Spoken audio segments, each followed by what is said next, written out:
Hello नमस्कार सगळ्यांना, मी Sneha life and mindset coach आणि आजच्या माझ्या नवीन व्हिडिओमध्ये तुम्हा सगळ्यांचं परत एकदा खूप खूप स्वागत आहे। जसे की आपण एक नवीन सिरीज सुरू केलेली आहे ज्याचं नाव आहे अवघड आहे पण अशक्य नाही। त्याचा आज भाग 3 आपण बघणार आहोत।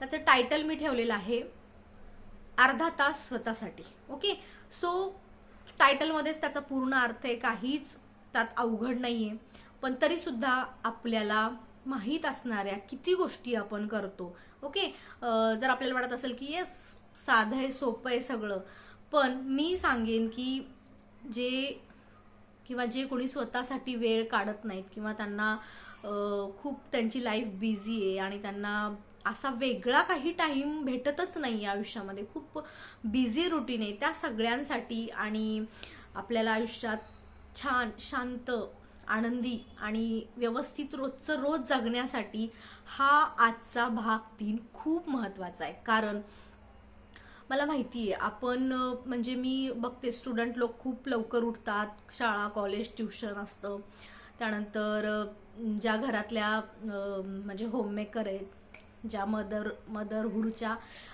फेजमध्ये आहेत, त्या सकाळी खूप लवकर उठून डबा बनवतात त्यांच्या मुलासाठी, त्यांच्या नवऱ्यासाठी, सगळ्यांसाठी। आणि म्हणजे प्रत्येक फेजमधला माणूस किंवा ज्यांची ड्युटी खूप लवकर आहे ते सुद्धा सकाळी लवकर उठतात। पण हे सकाळी लवकर उठणं आणि आपलं फ्रेश होणं, जॉबला जाणं किंवा फटाफट टिफिन बनवणं हे फार वेगळं आहे आणि मला जे सांगायचे ते फार वेगळे।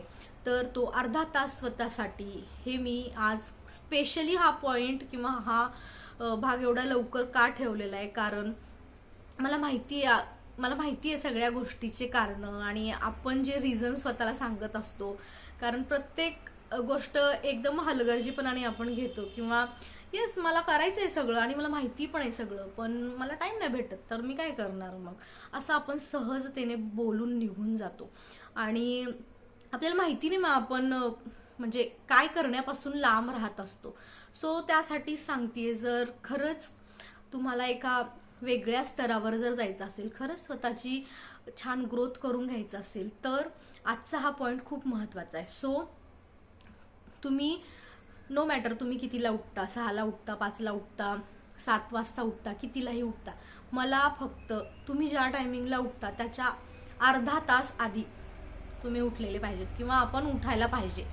का ते 30 मिनिटं का एवढ्या महत्त्वाचे आहेत, कारण जसं की आपण छान रात्रभर आपली झोप झालेली असते आणि आपण एकदम फ्रेश माइंडने जेव्हा उठतो आणि आपल्या दिवसाची सुरुवात करतो, तेव्हा आपल्याला भलते घरातले सगळे कामं करत बसण्याऐवजी किंवा डायरेक्ट रुटीनला लागण्यापेक्षा आपल्याला आपला तो वेळ स्वतःसोबत घालवणं सकाळी सकाळी हे खूप महत्त्वाचं आहे। तो सकाळचा टायमिंग, तो स्वतःसोबतचा वेळ, ती त्या टायमिंगची एनर्जी जी काम करत असते, जी हायर पॉवर असते, ते म्हणजे खूप भारी असतं ते सगळं। सो मी तुम्हाला एवढंच आजच्या भागात तुम्हाला एवढंच करायचंय की तुम्ही ज्या टायमिंगला उठता त्या टायमिंगपासून मी माझ्यासाठी 30 मिनिटं आधी कसे काढेन आणि मी कसा उठेन किंवा कशी उठेन हे तुम्हाला स्वतःला अरेंज करायचे। ओके, मी फक्त तुम्हाला पॉइंट सांगतेय, ॲक्शन तर तुम्हालाच घ्यायचे आहेत आणि हे तुम्ही आधी सुद्धा ऐकलंय आपण सगळ्यांनी, हे मी काही तुम्हाला नवीन सांगत नाहीये,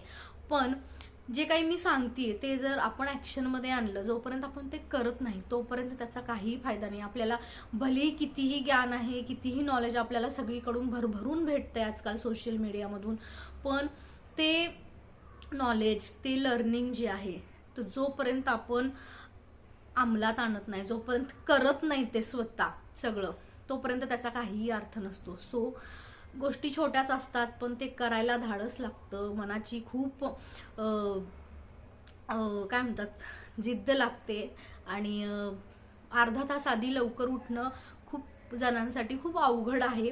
ओके, जसं माझ्यासाठी ते अवघडच होतं, पण अशक्य पण नाहीये, त्यामुळेच अवघड आहे, अशक्य नाहीये आणि ते सोपं आपल्याला करता येणार आहे आणि ते हळूहळू आपण करणार आहोत।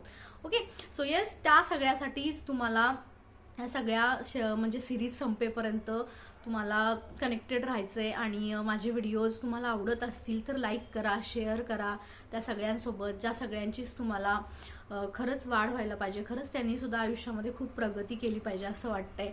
आणि येस, तुम्हाला आजचा पॉइंट आवडला का हे सुद्धा कमेंटमध्ये नक्की सांगा आणि लक्षात ठेवा। ओके, आज आपण फक्त एवढं बघितलंय की कसा अर्धा तास स्वतःसाठी काढता येईल, कसे ते 30 मिनिटं मी माझी स्वतःसाठी काढेल. ओके, सो शेवटपर्यंत माझा व्हिडिओ बघितल्याबद्दल तुमचे सगळ्यांचे खूप खूप आभार आणि धन्यवाद. भेटूया पुढच्या व्हिडिओमध्ये.